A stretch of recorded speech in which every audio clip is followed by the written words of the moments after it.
Actually, one of the reasons I decided to record this video is to make it easier to install these running boards. The instructions were helpful, but they didn't really answer any questions that you and I would have when we install them. So here we go. One of the first things you'll need to do when you lay out your parts is look at the brackets.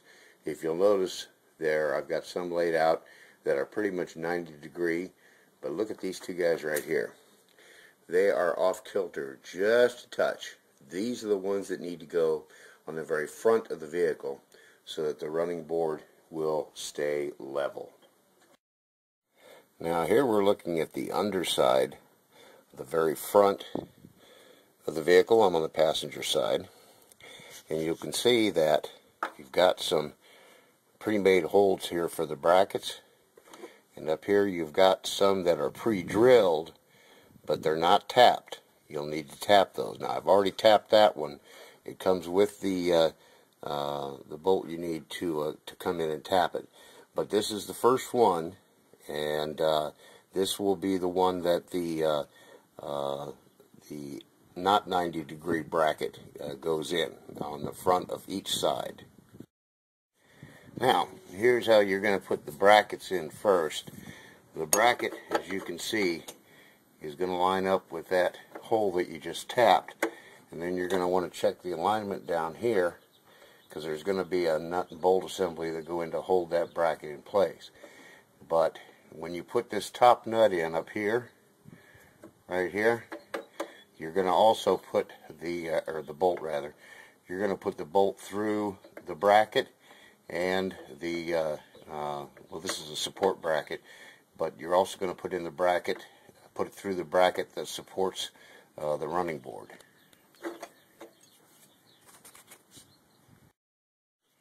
Alright, now I haven't tightened these up yet, but this is just to give you an idea.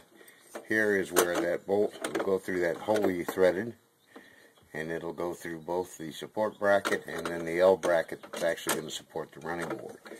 Now you can see down here I've also put the nut and bolt that is going to go on the actual rail, and that's going to hold the lower part of that support bracket. And then finally you'll have a nut and bolt assembly that comes through here from behind. The bolt will come through, the nut will go here, and that will hold the whole support bracket. And I'll show you that here in a second.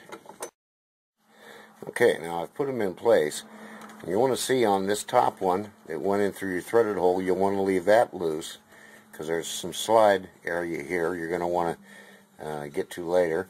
And this one you're going to leave loose also, because you're going to want to set the ride height of your running boards, and I'll show you that in a second. And this guy here, now him you can tighten down all the way, because that's holding the lower part of that support bracket. You can tighten him down all the way. He ain't going nowhere. It's these guys here that you'll need loose for when you finally assemble the running board and tighten it up to the proper road height.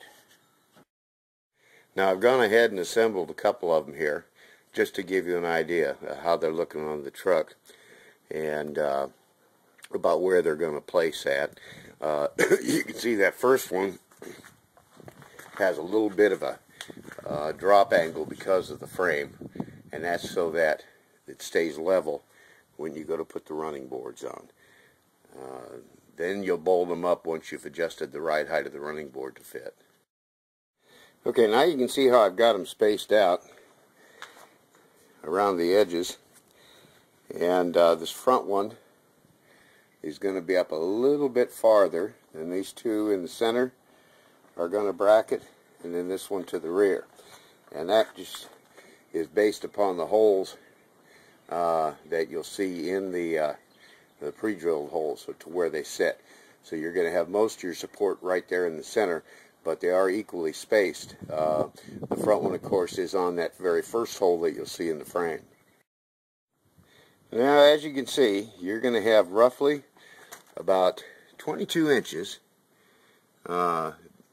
between the rear and that middle one, and you'll have roughly about the same between the front and the other middle brace. So roughly about 22 inches on both sides.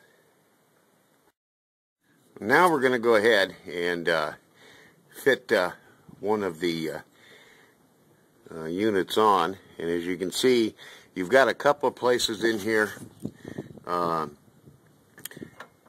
You've got 2 slots and 1 center point. Now from what I can see just by eyeballing it, I'm going to want to put 1 bolt in here, which will go in the circular slot, and then another bolt. Let's line this up here a little bit. Another bolt here in that slot, and that's going to give me enough. Now I could put a third right there if I have enough. I might, just to make sure that it's essentially stout. So I could do it with 3 bolt and nut combos there. We'll see how she comes out here. I'll probably just start with 2 here, and here in the slots, and then jockey it up as I get it into position, because you're going to want to get it in position that way, and front to back. Okay, well, I've got the running boards roughed in, and what I did is I took a look at clearance right here on the rear. It's about 1.25 inches, and I drive that up with the clearance up front here, again about 1.25 inches. So front to back, I've got it where I want it. And for the actual bolting, I tried 3 bolts, but that wouldn't give me enough room to clear. So I went with 2. I went with 1 bolt in this channel here, in through the center hole of the brace, and then this one on the outer slot. So that gave me enough support, as you can see down through the line there, because I wanted to have enough clearance to be able to raise this up, because I haven't adjusted my brackets yet, because I want to be able to lift this up and take it up as tight against the body as I can. And that's what I'm going to do now, and raise that up so that I can go ahead and tighten the interior braces on it, and then I'll retighten the ones that I've got down below here. Now once you got them installed, you probably want to go underneath again and double check all the bolts, even though I know you said you've tightened them. Trust me, you probably didn't. So you want to get underneath, double check, make sure they're all tight. Take a good look at the running boards, check for gap and fit, and if it doesn't look right, it probably isn't. And so you probably want to take another look. But all said and done, it's going to help the vehicle in the long run. It's going to keep mud splash off the tires, and rock throws and things of that nature. And it also adds to the appeal of the vehicle. You can get them with lights, or you can get them without lights. I preferred the one without lights, basically because I'm cheap. But that's the way they look like when they're all done. Well, I screwed that up.